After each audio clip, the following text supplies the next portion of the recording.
আঙুল নাড়ান 10টি রোগ সারান। ভাবছেন এ কি বলছি? হ্যাঁ বন্ধুরা, আমাদের হাতের তালু, আমাদের আঙুলের মধ্যে এমন কিছু জাদু আছে যাতে ঘরে বসেই আঙুল নাড়িয়ে আপনি 10টি রোগ সারিয়ে ফেলতে পারেন। সেই 10টি রোগ কি কি, কোন রোগের জন্য কিভাবে আঙুল নাড়াবেন, কতবার নাড়াবেন, কখন নাড়াবেন, আসুন পুরোটা জানিয়ে দিই আজকের ভিডিওতে। অবশ্যই শেষ পর্যন্ত দেখবেন, খুব উপকারে লাগবে আপনার। আঙুল নাড়িয়ে রোগ সারবে কিভাবে? প্রথমেই আসি আমরা ফ্যাটি লিভারে। এই রোগটি এখন ঘরে ঘরে। ফ্যাটি লিভারে আঙুল কিভাবে নাড়াবেন? আমার হাতটি ভালো করে লক্ষ্য করুন। এই 5টি আঙুলে আমি 3টি আঙুল মুড়ে দিলাম, এই বুড়ো আঙুল এবং পাশের 2টি আঙুল মুড়ে দিলাম, শেষের 2টো আঙুল খালি রাখলাম। এইভাবে নাড়াবেন। ভালো করে দেখতে পাচ্ছেন আপনারা? এইভাবে নাড়াবেন, নিচে নামাবেন, ওঠাবেন, যতক্ষণ না পর্যন্ত দেখবেন যে হাতে ব্যথা হয়ে যাচ্ছে।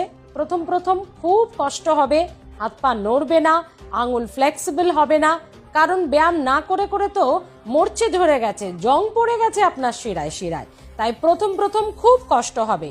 যে ব্যায়ামটি দেখাচ্ছি এটি ফ্যাটি লিভার নিরাময় করবে, ফ্যাটি লিভার কমাবে। যাদের সিভিয়ার হয়ে গেছে তাদের মেডিসিনের সঙ্গে করবেন, যাদের অল্প বিস্তর শুরু হয়েছে বা এখনো হয়নি, ফ্যাটি লিভার যাতে না হয় তার জন্য এটি করবেন। অল্পেতেই কিন্তু ব্যথা করবে শুরুর দিকে, বারে বারে করবেন, একবারে বেশি না করে। দিনে যতক্ষণ বসে থাকছেন, টিভি দেখছেন, সেই সময়টাই করতে পারেন।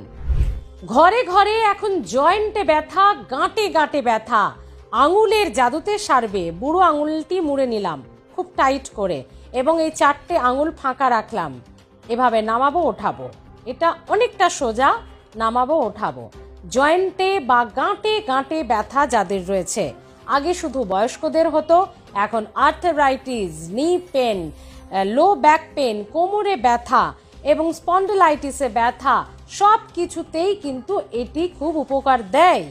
এইভাবে যাদের 30-এর বয়স হয়ে গেছে, 30 বছর বয়স হয়ে গেছে, তারা শুরু করে দিতে পারেন। তাদের জয়েন্ট সুস্থ থাকবে, ভালো থাকবে এবং যারা ইতিমধ্যেই রোগে ভুগছেন তাদের জন্য তো খুবই উপকার। জয়েন্টের ব্যথা কমবে। দিনে একবারে বেশিক্ষণ করবেন না, মাঝে মধ্যেই যতবার খুশি করবেন।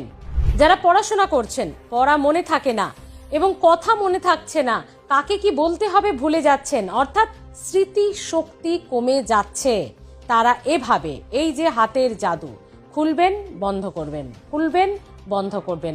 আপনি যে কোনো হাতেই করতে পারেন, কিন্তু যেহেতু ডান হাতটা আমাদের খুব ফ্লেক্সিবল